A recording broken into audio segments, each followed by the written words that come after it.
அமெரிக்காவையும் இஸ்ரேலையும் பழி வாங்குவோம் என கோடிக்கணக்கான ஈரானிய மக்கள் வீதிகளில் இறங்கி கோஷம் எழுப்பியமை சர்வதேச ஊடகங்களின் கவனத்தை ஈர்த்திருக்கிறது.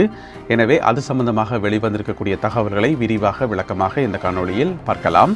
அமெரிக்க ஜனாதிபதி டொனால்ட் ட்ரம்ப் அவர்களுக்கும் இஸ்ரேலிய பிரதமர் பெஞ்சமின் நெத்தன்யாகு அவர்களுக்கும் இடையில் தொலைபேசியில் உரையாடல் ஒன்று இடம்பெற்றிருக்கிறது. இந்த உரையாடல் இடம்பெற்றதன் பின்னர் டொனால்ட் ட்ரம்ப் அவர்கள் வெளியிட்டுள்ள ஒரு கருத்து சர்ச்சையாக மாறியிருக்கிறது. எனவே அது குறித்தும் பார்க்கலாம். லெபனானில் மோதல்கள் தொடர்ந்து இடம்பெற்று வருகின்றன. காசாவில் பொதுமக்களுடைய உயிரிழப்பு தொடர்ந்து அதிகரித்து வருகிறது.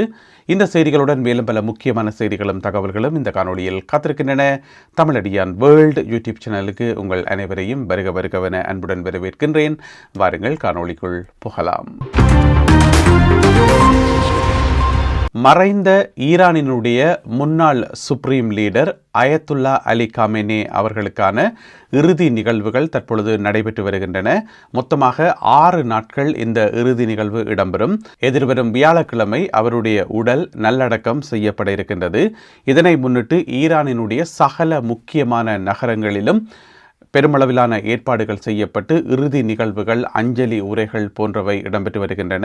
கோடிக்கணக்கான மக்கள் இந்த நிகழ்ச்சிகளில் கலந்து கொள்கிறார்கள். ஈரான் முழுவதும் கோடிக்கணக்கான மக்கள் கலந்து கொண்டிருக்கிறார்கள் என்று சொல்லி அங்கிருந்து வந்திருக்கின்ற செய்திகள் சொல்கின்றன. இதில் கலந்து கொண்டிருக்கிற மக்கள் அமெரிக்காவை பழிவாங்குவோம், இஸ்ரேலையும் பழிவாங்குவோம் என்று சொல்லி கோஷம் எழுப்பியமை இப்பொழுது சர்வதேச ஊடகங்களின் கவனத்தை ஈர்த்திருக்கிறது. மிக முக்கியமாக அனைத்து அமெரிக்க ஊடகங்களிலும் இது ஒரு தலைப்புச் செய்தியாக மாறியிருக்கிறது. அதே வேளையில் ஈரானுக்கு பல்வேறு உலக நாடுகளைச் சேர்ந்த பிரதிநிதிகள், குறிப்பாக 100க்கும் அதிகமான நாடுகளினுடைய பிரதிநிதிகள் கலந்து கொள்வார்கள் இந்த இறுதி நிகழ்வில் என்று சொல்லி அறிவிக்கப்பட்டிருக்கிறது. எனவே வரும் நாட்களில் அவர்கள் ஈரானை நோக்கி செல்ல இருக்கின்றார்கள். ஏற்கனவே ஒரு சில நாடுகளினுடைய பிரதிநிதிகள் அங்கே ஈரானுக்கு வந்து சேர்ந்திருக்கின்றார்கள். இதுவரை வந்திருக்கின்ற, இனி வர இருக்கின்ற சகல பிரதிநிதிகளுக்கும் ஈரானினுடைய வெளிவிவகார அமைச்சர் அபாஸ் அராக்சி தன்னுடைய நன்றிகளை தெரிவித்திருக்கின்றார். இந்த இறுதி நிகழ்வு சம்பந்தமாக அமெரிக்காவினுடைய பிரபலமான ஊடகம் த நியூயார்க் டைம்ஸ் ஒரு நீண்ட கட்டுரை ஒன்று போட்டிருக்கிறார்கள். அதில் நிறைய விஷயங்கள் சொல்லப்பட்டிருக்கிறது. அதில் முக்கியமான விஷயம் என்னென்னு சொன்னால், இந்த இறுதி நிகழ்வு சும்மா பொதுவாக நடக்கிற ஒரு இறுதி நிகழ்வு மட்டுமல்லாமல் இதுக்குள்ள நிறைய அரசியல் செய்தி இருக்கிறது என்று சொல்லி, அதாவது அமெரிக்காவும் இஸ்ரேலும் ஆரம்பத்தில் என்ன சொன்னது, ஈரானில் ஆட்சி சரியில்லை, ஈரானில் இருக்கிற ஆட்சி சர்வாதிகார ஆட்சி, அதாவது அயத்துல்லா அலி காமெனி அவர்களுடைய தலைமையிலான ஆட்சி சர்வாதிகார ஆட்சி, எனவே நாங்கள் அந்த ஆட்சியை மாற்றப் போகின்றோம், ஆட்சி மாற்றம் ஒன்று ஈரானுக்கு தேவை என்று சொல்லி இந்த மாதிரியான பிரச்சாரங்கள் முன்வைக்கப்பட்டது. இப்போ பார்த்தீங்கன்னு சொன்னால், எந்த தலைவர் சர்வாதிகாரி, எந்த தலைவர் மாற்றப்படணும் என்று சொல்லி அமெரிக்கா சொன்னதோ அதே தலைவருடைய இறுதி நிகழ்வில் கோடிக்கணக்கான மக்கள் கலந்து கொண்டு ஒரு ஒற்றுமை உணர்வை காட்டியது ஒரு பெரிய ஒரு அரசியல் செய்தி என்று சொல்லி நியூயார்க் டைம்ஸில் போடப்பட்டிருக்கிறது. உண்மையில மக்களுக்கு விருப்பம் இல்லை என்று சொன்னால் இந்தளவு பெருந்தொகையான மக்கள் இந்த ஒரு இறுதி நிகழ்வில் கூட மாட்டார்கள் என்று சொல்லி நியூயார்க் டைம்ஸில் போடப்பட்டிருக்கிறது. எனவே இந்த யுத்தத்துக்கு பிறகும் கூட, கடந்த 3 மாதங்களாக இடம்பெற்ற இந்த யுத்தத்துக்கு பிறகும் கூட இன்னமுமே அந்த ஈரானினுடைய ஆட்சி நிர்வாகம் பொதுமக்களோட அதாவது ஈரானிய மக்களுக்கும் ஆட்சி நிர்வாகத்துக்கும் இடையில எந்த விதமான இடைவெளியும் இல்லை, அது ஸ்ட்ராங்காகத்தான் இருக்கிறது, ஒற்றுமையாகத்தான் இருக்கிறது என்று சொல்லி அந்த ஒரு செய்தியை வெளிக்காட்டும் விதமாக இந்த இறுதி நிகழ்வு நடைபெறுகிறது என்று சொல்லி நியூயார்க் டைம்ஸ் சுட்டிக்காட்டி இருக்கிறது. இதுக்கிடையில் அமெரிக்க ஜனாதிபதி டொனால்ட் ட்ரம்ப் அவர்களுக்கும் இஸ்ரேலிய பிரதமர் பெஞ்சமின் நெத்தன்யாகு அவர்களுக்கும் இடையில் தொலைபேசியில் ஒரு உரையாடல் ஒன்று இடம்பெற்றுள்ளது நீண்ட நாட்களுக்கு பிறகு. இப்போ கொஞ்ச காலமாக வெளிவந்து கொண்டிருக்கிற செய்திகள் என்ன சொன்னால், ட்ரம்புக்கும் நெத்தன்யாகு அவர்களுக்கும் இடையில ஒரு இடைவெளி வந்துட்டுது, ட்ரம்ப் சொன்ன எதையுமே நெத்தன்யாகுக்கு கேள, இந்த மாதிரியான கருத்துக்கள் எல்லா ஊடகங்களையும் வந்தது. மிக முக்கியமாக ஈரானோட ஒப்பந்தம் போடைக்குள்ள இஸ்ரேல் என்ற ஒரு நாட்டை அல்லது நெத்தன்யாகு என்று சொல்லப்படுற ஒரு பிரதமரை கணக்கெடுக்கவே இல்லை அமெரிக்கா, நெத்தன்யாகுவை தள்ளி வச்சுட்டு தான் இந்த ஒப்பந்தம் போடப்பட்டது சொல்லி கடுமையான விமர்சனங்கள் அப்பயே வைக்கப்பட்டது. இஸ்ரேலிய தரப்பிலிருந்தும் இதுக்கு எதிர்வினை ஆற்றப்பட்டது.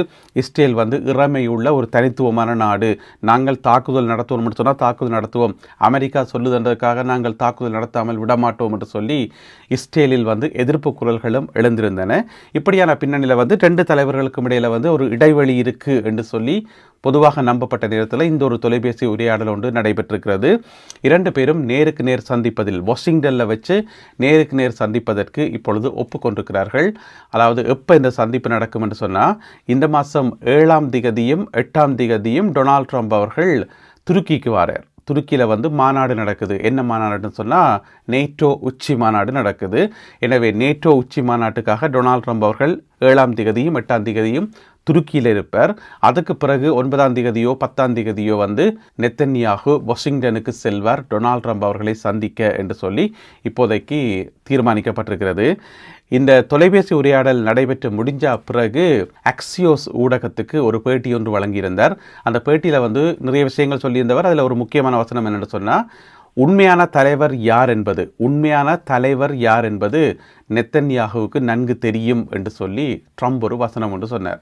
அதாவது ட்ரம்ப் பெரியாளா நெத்தன்யாகு பெரியாளா இந்த விஷயங்களை கையாளுறதுன்றதில் ட்ரம்ப் தான் எப்போவுமே பெரியாள், அமெரிக்கா தான் எப்போவுமே பெரிய நாடு என்றதை மீண்டும் ஒரு தடவை ட்ரம்ப் வலியுறுத்தி கூறியிருக்கின்றார். இதனுடைய அர்த்தம் என்னென்னு சொன்னால், இப்போவுமே ட்ரம்ப் சொல்கிறத நெத்தன்யாகு கேட்கணுமென்றதை ட்ரம்ப் வலியுறுத்த விரும்புகிறார், நேரில் சந்திக்கும் போதும் அதை வலியுறுத்துவார் என்று சொல்லி அக்சியோஸ் ஊடகத்தில் செய்தி போடப்பட்டிருக்கிறது. எனவே என்ன நடக்க போகுது என்பதை பொறுத்திருந்து பார்ப்போம். இதுக்கிடையில் அமெரிக்காவிலும் பெரும் எண்ணிக்கையிலான மக்கள் வீதிகளில் இறங்கி கொண்டாட்டங்களில் ஈடுபட்டு வருகின்றார்கள். குறிப்பாக நேற்று சனிக்கிழமை ஜூலை மாதம் 4ஆம் திகதி அமெரிக்காவினுடைய 250வது பிறந்த நாள். அமெரிக்கா உருவாக்கப்பட்டு 250 வருடங்கள் கடந்திருக்கின்றன. எனவே அந்த பிறந்தநாள் கொண்டாட்டங்கள் நாடு முழுவதும் பல இடங்களில் பல்வேறு விதமாக சிறப்பாக ஒழுங்கு செய்யப்பட்டிருந்தன. இருந்த போதிலும் கூட தற்போது அமெரிக்காவில் நிலவி வருகின்ற கடுமையான வெப்ப அலை காரணமாக பல முக்கியமான நிகழ்ச்சிகள் ரத்து செய்யப்பட்டன என்று சொல்லியும் தகவல்கள் வெளியாகி இருக்கின்றன. ஏனென்று சொன்னால் அளவுக்கு அதிகமான வெப்பம் காரணமாக. எனவே அமெரிக்காவினுடைய பிறந்தநாள் கொண்டாட்டங்கள் அமெரிக்காவினுடைய பல பகுதிகளில் இடம்பெற்று வருகின்றன. பிரித்தானியாவையும் ஏனைய ஐரோப்பிய நாடுகளையும் மற்றுமொரு வெப்ப அலை ஒன்று தாக்க உள்ளது. எப்போ தாக்க உள்ளது என்று சொன்னால் ஏற்கனவே ஆரம்பிச்சிட்டது. நேற்று சனிக்கிழமை, இன்றைக்கு ஞாயிற்றுக்கிழமை அப்படியே ஆரம்பித்து படிப்படியாக அதிகரித்து இந்த வாரத்தினுடைய நடுப்பகுதியில் புதன்கிழமை வியாழக்கிழமை அந்த மாதிரி 34 பாகை செல்சியஸ் வரை வெப்பநிலை வரும் என்று சொல்லி எதிர்வு கூறப்பட்டிருக்கிறது. இது யூகேல. ஏனைய நாடுகளில் இதை விட அதிகமாக இருக்கலாம் என்று சொல்லியும் எதிர்பார்க்கப்படுகிறது. எனவே இப்போ மற்றுமொரு வெப்ப அலையை எதிர்கொள்வதற்கு ஐரோப்பிய நாடுகள் தயாராகி வருகின்றன. இதுக்கிடையில் நிறைய நாடுகளில் போக்குவரத்து தடைகளில் இருந்து காடுகள் எரிகிறது. மிக முக்கியமாக பிரான்ஸில் ஒரு 900 ஹெக்டேர் காடு எரிந்திருக்கிறது தென்பகுதியில். இந்த மாதிரியான பிரச்சனைகள் அங்கங்கே இருக்கின்றன. இப்படி இருக்கும்போது அடுத்த கட்ட வெப்ப அலை இப்பொழுது ஐரோப்பிய நாடுகளை தாக்க உள்ளது. தெற்கு லெபனானில் தொடர்ச்சியாக மோதல்கள் இடம்பெற்ற வண்ணமே இருக்கின்றன. 2 தரப்பும் மாறி மாறி தாக்குதல்களில் ஈடுபட்டிருக்கிறார்கள். அதே வேளையில் மேலும் பல இடங்களை கைப்பற்றுவோம் என இப்பொழுது இஸ்ரேல் சூளுரைத்திருக்கிறது. இப்படியான பின்னணியில் ஈரானினுடைய ஜனாதிபதி பெசஸ்கியான் அவர்கள் இதற்கு கடுமையான கண்டனங்களை வெளியிட்டிருக்கின்றார். யாரை கண்டித்திருக்கிறார் என்று பார்த்தீங்கன்னு சொன்னால் சர்வதேச நாடுகளை.